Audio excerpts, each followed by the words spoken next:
Então, boa tarde, amigos. Esse é mais um vídeo sobre Bauman, o filósofo polonês. Então, ele nasceu em 1925, morreu agora em 2017.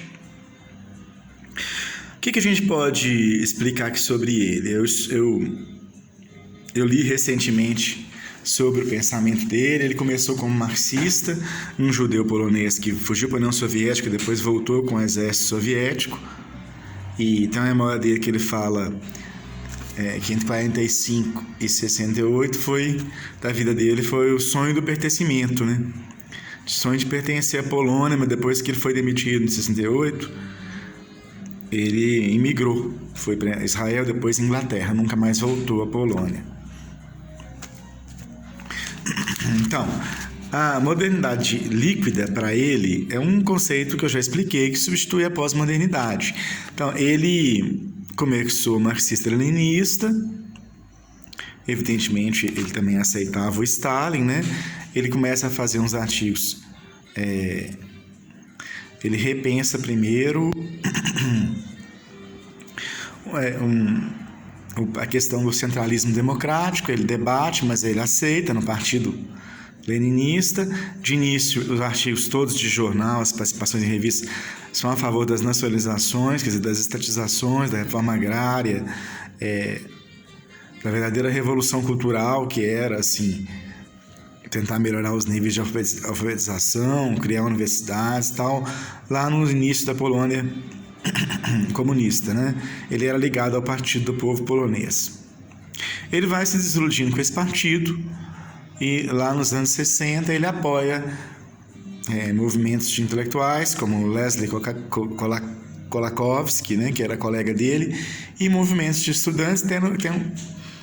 Vai crescendo ele é censurado várias vezes, há uma tensão com o Estado que vai crescendo até culminar com sua expulsão depois dos acontecimentos de março de 68, que são protestos de estudantes poloneses.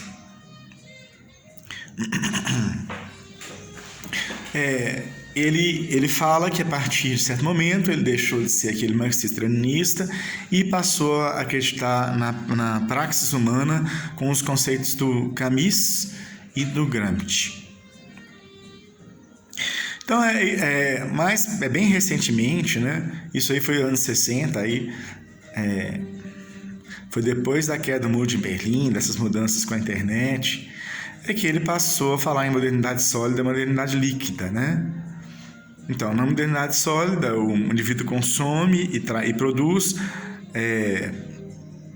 não há tanta movimentação,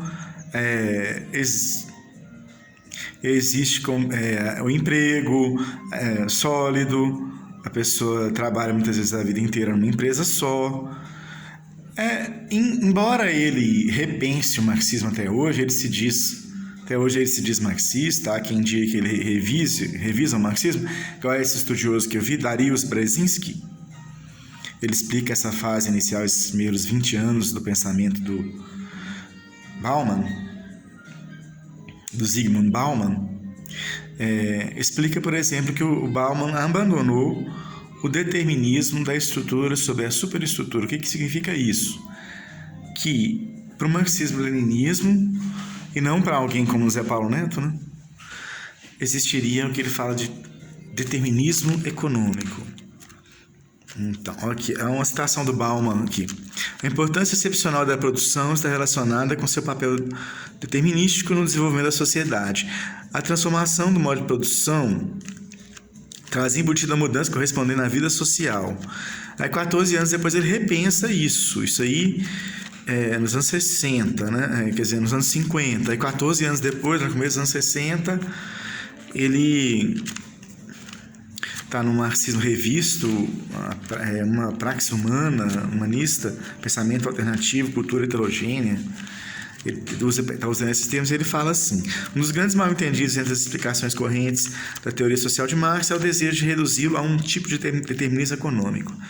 Isso é bem o que o Zé Paulo Neto também diz, esse especialista em Marx. Não somente não há nada particularmente marxista nessa simplificação, que fala em só um simples simplificado fator, explanações genéricas de fenômenos sociais, mas está envolvendo um hábito metodológico longe dos principais postulados colocados por Marx. Então, Darius Brzezinski observa que ele o que ele rompe aí, né? O que o Bauman rompe com essa ideia de que a produção determina a vida social. Só que essas colocações dele sobre a modernidade líquida e a modernidade sólida também são mais ou menos equivaler à produção com a vida social. Então, o que ele quer dizer? Que no passado, aquela forma antiga de vida social, a pessoa tinha um emprego, a pessoa tinha como comprar um carro, ascender socialmente. Agora não, os empregos são rotativos, ela não tem os mesmos colegas de trabalho. E a partir de como é organizada a produção, os relacionamentos passaram também a ser assim, rotativos, sem fixar com um parceiro, abandonando logo aquela pessoa. Ele ainda trabalha, embora ele tenha rompido aqui, lá nos anos 60, ele ainda tende a associar a forma da produção com a vida social. Então, é interessante essa contradição que a gente vê aqui. Então, para ele, a modernidade líquida seria a pós-modernidade, né? Um conceito que ele não usa, que ele critica. Então, seria fluida, está em movimento, é imprevisível, tem mais círculo, mais movimentação. Então, não existem os blocos, sim os fluidos. Fala-se em fluidos no fluxo, nos processos. As pessoas têm a atitude de não se comprometer com nada. No cenário fluido, é um desafio ter uma ética, né? A religião e o nacionalismo perderam espaço, a escola e a família também, e elas eram sólidos, né?